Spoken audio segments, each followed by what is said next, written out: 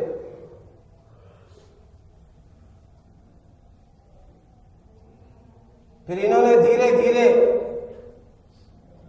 اپنے ناپاک ارادے اس کو ظاہر کرنا شروع کیا، دھیرے دھیرے قدم آگے بڑھانا شروع کیا، اور حکومت کی طرف غلط نگاہ ان کی پڑنے لگی۔ آج بدقسمتی سے جہاں بھی تاریخ کا تذکرہ ہوتا ہے، اکابر کی قربانیوں کا تذکرہ ہوتا ہے، جنگ آزادی کا تذکرہ ہوتا ہے، تو بات کہاں سے شروع ہوتی ہے؟ 1857 کی جنگ آزادی۔ اس سے پہلے تاریخ کو اگر سمیٹا جائے، اس سے پہلے تقریباً 100 سال مل جائیں گے۔ قربانیوں کی ایک مسلسل داستان ہے، بے پناہ اکابرین نے اس سے پہلے قربانیاں دی ہیں، لیکن جب تذکرہ ہوتا ہے تاریخ کا تو 1857 سے بیان کیا جاتا ہے۔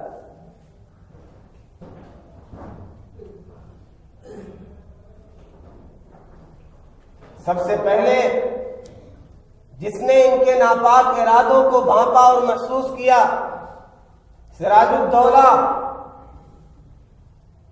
اس نے دیکھا کہ انہیں کچلنا ضروری ہے، انہیں روکنا ضروری ہے، ورنہ یہ دھیرے دھیرے آگے بڑھتے چلے جائیں گے، یہاں قبضہ کرتے چلے جائیں گے اور ایک ایک صوبے کو ہضم کرتے چلے جائیں گے۔ چنانچہ پلاسی کے میدان میں جنگ ہوئی، لیکن بدقسمتی ایک ایسا شخص میر جعفر، جس کا بڑا اثر و رسوخ تھا، جو بہت قریبی آدمی تھا، جسے کہتے گھر کا بھیدی لنکا ڈھائے، یہ منافق اور غدار شخص، اس نے بہت سارے راز مسلمانوں کے، سراج الدولہ کے اندر کے بہت سارے راز فاش کر دیے، بہت ساری کمزوریوں کو بتلا دیا۔ اس کی غداری کی وجہ سے سراج الدولہ کو شکست ہو گئی اور اس نے جام شہادت نوش کیا انگریزوں کے مقابلے میں لڑتے ہوئے۔ وطن کی آزادی کے لیے جنگ اور لڑائی قربانی یہاں سے شروع ہوتی ہے، پھر اس کے بعد مسلسل قربانیاں ہی قربانیاں ہیں۔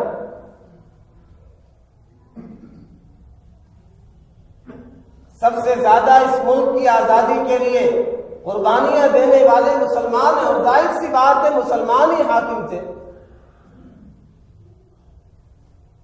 دلی میں بہادر شاہ ظفر، ادھر سراج الدولہ، اور ادھر میسور کی طرف ٹیپو سلطان، ان سے حکومت اور سلطنت چھینی گئی تھی، لہذا سب سے زیادہ قربانیاں بھی انہوں نے دی۔ انہیں معلوم تھا کہ ہمارے ہاتھ سے سلطنت اور ملک چھینا گیا، لہذا قربانیاں دینی بھی انہیں زیادہ تھی اور پیش بھی کی۔ ان کے قدم آگے بڑھے، سلطان فتح علی خان ٹیپو سلطان اور ان کے باپ نے باقاعدہ 4 جنگیں لڑی انگریزوں سے،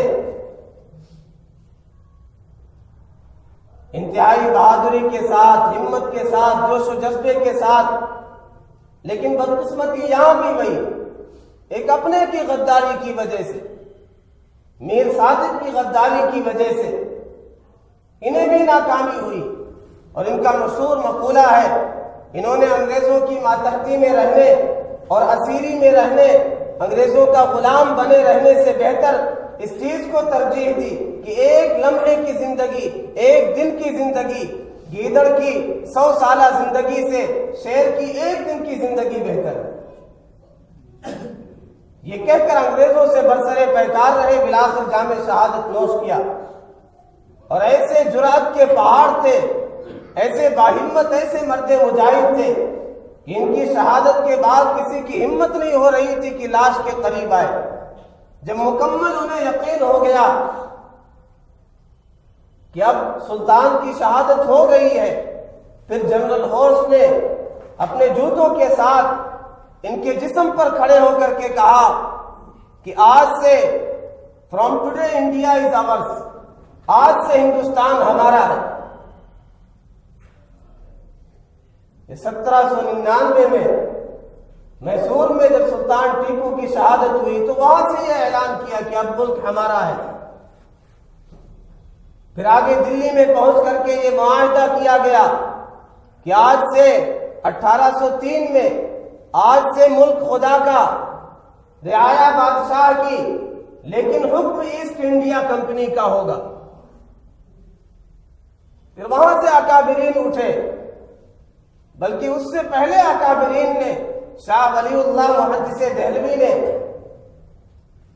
50 سال پہلے ہی اس کا تذکرہ کر دیا تھا اپنے خطوط میں، اپنے رسائل میں، کہ یہ ظالم اور جابر لوگ، ان کا استحصال کرنا، ان کو جڑ سے اکھاڑنا ضروری ہے۔ اور وہ پیغام دے کر کے چلے گئے تھے۔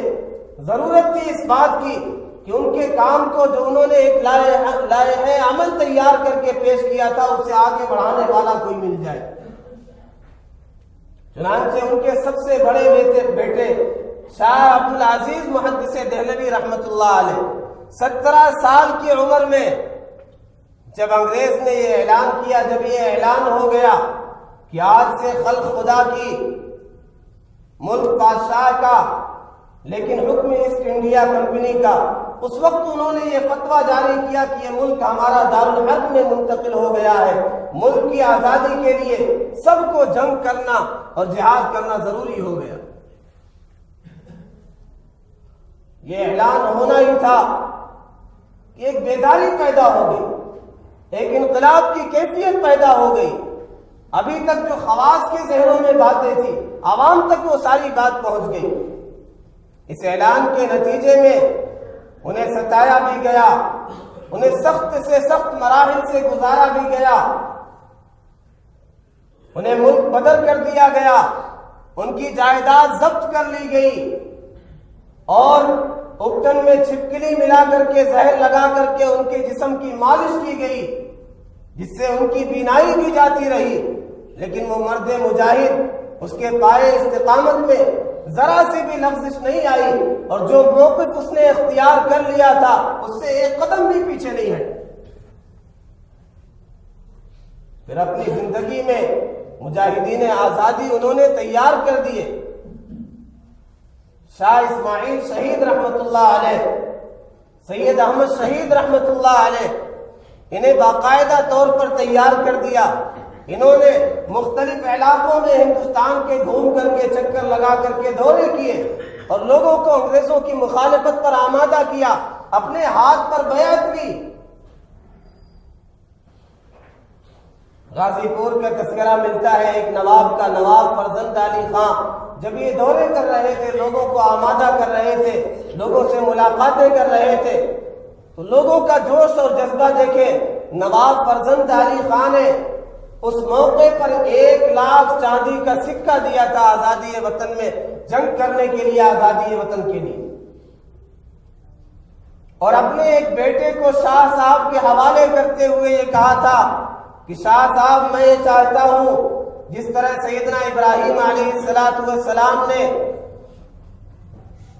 اپنے فرزند ارجمن اسماعیل علیہ السلام کے گلے پر چھری چلائی تھی، قربان کیا تھا راہ خدا میں یہ چاہتا ہوں آزادی وطن کے لیے میرے بیٹے کے گلے پر اسی طرح چھری چلائی جائے۔ پھر اس بچے نے وطن کی آزادی کے لیے جام شہادت نوش کیا۔ مراد آباد کے علاقے میں ایک نواب تھے، نواب مجو خان، وہاں کا ایک علاقہ ہے گل شہید، ایک گلی ہے، شہیدوں کی مٹی۔ انہوں نے انگریزوں سے مقابلہ کیا، لیکن اپنوں کی غداری کی وجہ سے انہیں بھی انگریزوں کے حوالے کر دیا گیا۔ انگریز نے ان کو گھوڑے کے پاؤں سے باندھ دیا اور دوڑا کر کے ان کے جسم کے پرخچے اڑا دیے، اور جو ان کے ساتھ مجاہدین تھے انہیں ذبح کر دیا گیا، ان کے خون سے مٹی کو رنگین کر دیا گیا۔ اس علاقے کا نام پڑ گیا گل شہید، شہیدوں کی مٹی۔ ایک طویل داستان ہے۔ ان حضرات نے پورے ملک کا دورہ کیا، ملک کے بے شمار علاقوں کا دورہ کیا اور لوگوں کو تیار کیا، لوگوں سے بیعت لی انگریزوں کے خلاف کھڑے ہونے کے لیے۔ لیکن بدقسمتی سے شاملی کے میدان میں، میرٹھ کے میدان میں تمام محاذوں پر کامیابی نہ ہو سکی۔ پھر بعد میں اکابرین علماء دیوبند انہوں نے بھی شاملی کے میدان میں محاذ آرائی کی، باقاعدہ مسلح جد و جہد ہوئی، جس کے امیر حاجی امداد اللہ مہاجر مکی رحمت اللہ علیہ تھے۔ جس میدان میں محاذ پر کھڑے ہونے والے مولانا قاسم نانوتوی رحمت اللہ علیہ، حافظ ضامن شہید رحمت اللہ علیہ، جنہیں اس موقع پر اس محاذ میں شہادت، انہوں نے جام شہادت نوش کیا، مولانا رشید احمد گنگوہی رحمت اللہ علیہ، انہیں گرفتار کر لیا گیا اور گرفتار کر کے سہارنپور کے جیل بھیجا گیا۔ مولانا قاسم نانوتوی نے ایک موقع پر کسی انگریز نے پوچھا کہ قاسم کہاں ہے، قاسم کسے کہتے ہیں؟ انہوں نے تلوار سے مارا، سر اس کا جسم 2 ٹکڑوں میں تقسیم ہو گیا، کہا قاسم اسے کہتے ہیں جو تقسیم کر دے۔ مولانا قاسم نانوتوی کو بھی گولی لگی، وہ زخمی ہوئے، ان کے خلاف بھی وارنٹ جاری ہوا گرفتاری کا۔ 3 دن کے لیے حضرت روپوش ہو گئے، چھپ گئے، اس کے بعد باہر نکل آئے۔ کسی نے کہا حضرت آپ کے خلاف تو وارنٹ جاری ہے، آپ کو گرفتار کر لیا جائے گا۔ حضرت نے جواب دیا مجھے اپنے محبوب آقا صلی اللہ علیہ وسلم کی زندگی میں 3 دن ایسے ملتے ہیں جس میں آپ نے روپوشی اختیار کی، غار ثور میں آپ نے 3 دن روپوشی اختیار کی، اس کے علاوہ مجھے کوئی ایسا دن نہیں ملتا۔ مجھے وہ سنت ادا کرنی تھی، اس سنت پر میں نے عمل کر لیا، اب میں باہر آ گیا ہوں، مجھے کسی چیز کی پرواہ نہیں، انگریز مجھے جیل میں ڈالنا چاہے ڈال دے، مجھے یہ سنت ادا کرنی تھی، میں اس لیے چھپا تھا۔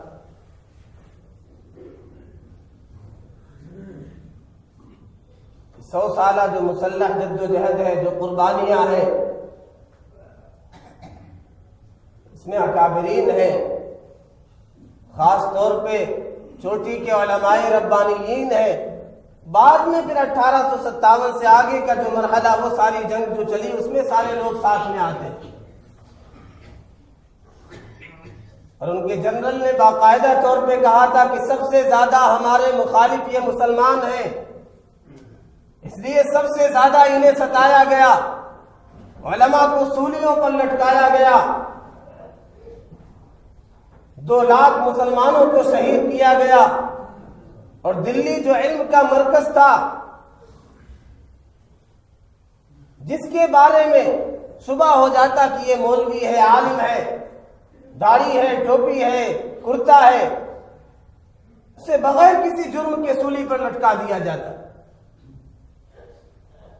خنزیر کے چمڑے میں سی کر کے علماء کو جلا دیا جایا کرتا تھا.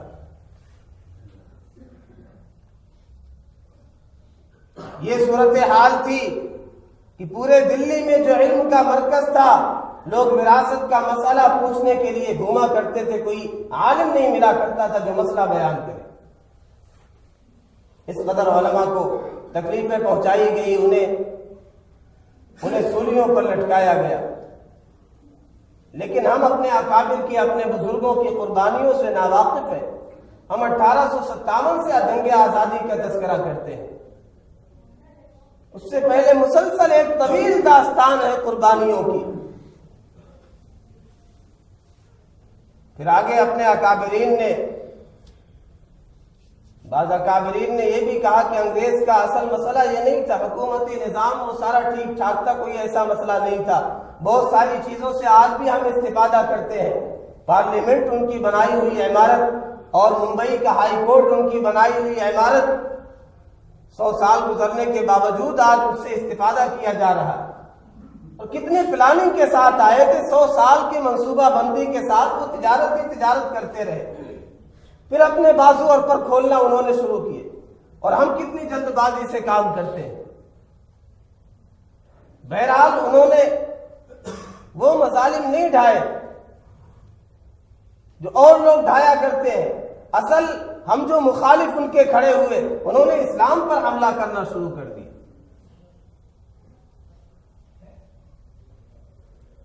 جب لارڈ میگھالے وائسرائے بنا کر کے یہاں بھیجے گئے تو اس نے اسلام اور مسلمانوں کو نشانہ بنایا، اور باقاعدہ وہاں سے مشنریز اور مبلغین عیسائی بھیجے گئے. اب اکابرین نے دیکھا کہ اب تو اسلام اور مسلمان خطرے میں، یہاں مسلمانوں کا وجود خطرے میں پڑ گئے. ورنہ رہ سکتے تھے، ان کی ماتحتی میں بھی رہ سکتے تھے، حقوق دیے جاتے تھے، حقوق سلب نہیں کیے جاتے تھے، بہت ساری چیزوں سے لوگ مستفید ہوتے تھے. لیکن انہوں نے پھر یہ کام شروع کر دیا. پھر اکابرین اٹھ کھڑے ہوئے. یہی وجہ ہے کہ جیسے آزاد کرایا، قربانیاں دی، کنارہ کش ہو گئے. اکابرین نے کہا کہ ہم نے وطن کے لیے، ہم نے حکومت کے لیے، کسی عہدے کے لیے، ہم نے عہدے کی لالچ میں، سلطنت کی لالچ میں قربانی نہیں دی ہے.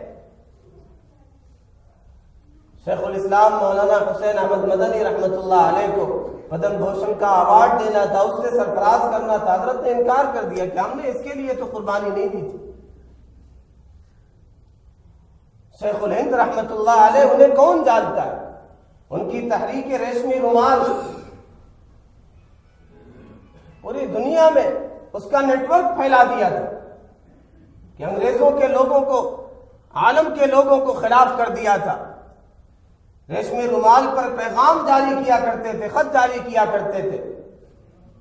اس کے ذمہ دار اپنے شاگرد رشید مولانا عبید اللہ سندھی رحمت اللہ علیہ کو بنایا.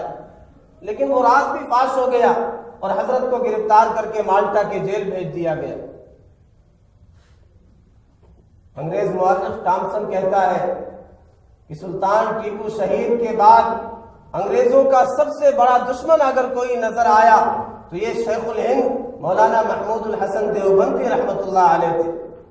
اس نے کہا کہ یہ انگریز کی مخالفت میں اتنے آگے بڑھے ہوئے ہیں کہ اگر ان کی لاش کو جلا دیا جائے تو رات سے بھی انگریز کی مخالفت کا ہی نعرہ نکلے گا. یہ ہمارے اکابر کی قربانیاں ہیں. ہم نے وطن کو قربانیاں دے کر کے، اپنا لہو دے کر کے آزاد کیا ہے۔ جب گلستان کو خون کی ضرورت پڑی، سب سے پہلے ہی گردن ہماری کٹی، پھر بھی کہتے ہیں ہم سے یہ اہل چمن، یہ چمن ہے ہمارا تمہارا نہیں۔ اللہ رب العزت والجلال ہمیں اپنے اکابر کی قربانیوں سے واقف ہونے، ان کا تذکرہ کرنے کی توفیق نصیب فرمائے اور ان کے نقش قدم پر چلنے کی توفیق نصیب فرمائے۔ مزید قربانیاں اور تاریخ کا تذکرہ انشاءاللہ 26 جنوری کے موقع پر یہاں جو پروگرام ہوتا ہے گھنٹہ گھر پر 6 بجے سے شام میں، اس میں انشاءاللہ آپ حضرات شرکت کریں۔ مزید تاریخ سے آپ انشاءاللہ واقف ہوں گے۔ اکابرین علماء ربانیین اور تمام مذاہب کے رہنما وہاں پہ شرکت کرتے ہیں، اپنے خیالات کا اظہار کرتے ہیں، آپ حضرات اس میں شرکت کریں گے۔